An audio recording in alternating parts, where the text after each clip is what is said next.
Thank you. I want to visualize some of the ideas that we heard.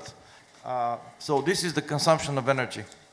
That's the graphics of what we see in terms of growth.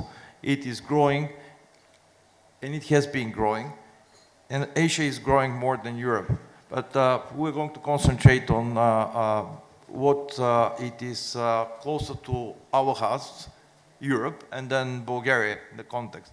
And then I'll come to the perspective of how we see in terms of these challenges and what are the pragmatic approaches of our company endeavors to try to tackle some of the issues.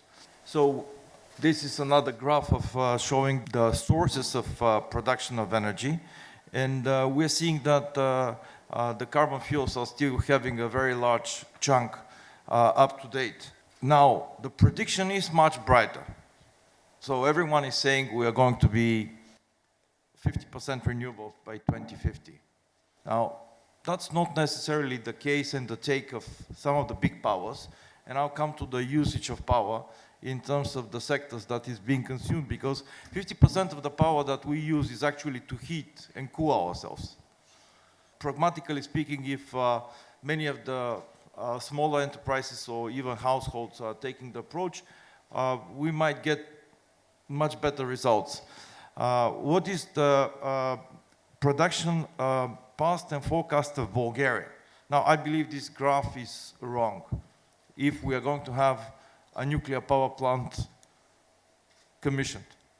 The sources are various. I can quote and give you a list of sources that we have used, but mostly they're public sources. Yeah. And now I'll move to where we are looking at it and what are the takes. This is the American understanding of how they're going to fuel their data centers. As data centers, we understand, are big consumers.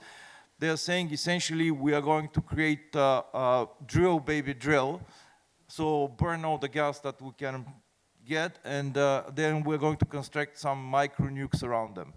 Well, I don't think that's a way to go for Europe, to be honest. I don't think that micro nukes are going to be allowed around our cities, around data centers. So coming closer to, that's the prediction of the consumption of data centers representing around 10% of the energy in the world. Now, this prediction might change after DeepSeek news that have shaken the market and the consumption of their models. But that was the graph prepared before we had the news about their consumption on AI. Still, it's going to be a growing demand of capacity and revamp of the existing data centers. More than 90% are not adhering to the norms that need to be met by 2030 in terms of power usage. Now, what we see in terms of transition of the grids, and that's on the macro levels.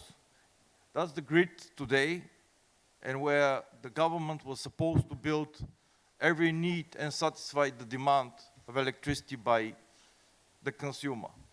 And that's tomorrow the way we believe some of the solutions are going to come, and that we're going to try to facilitate for large enterprises, governments, and telecoms. And it is the microgrid. It is getting the generation closer to the consumption. Talking about decarbonization and building the power generation away from the consumers, we are asking the governments to create a bigger grid. And that's a lot of money. So the question is, how much space do we need around our enterprises? Is it economically feasible for those enterprises to build some of these solutions closer to them? And we are going to attempt to try to create one such solution for data center in our country that is adhering to all the norms of 2030 regulations of power usage. So that's on our agenda of trying. And that's my final slide, what a microgrid controller and everything around it looks like, so that it's being visualized.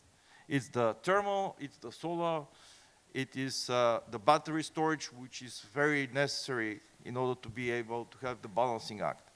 So Our attempt is going to be this year to design and start building a data center that is adhering to all the norms, the first in Central and Eastern Europe, on the territory of our country, that is adhering to all the norms, and that is going to be powered by a microgrid in economically feasible fashion, because that's another topic that's very important.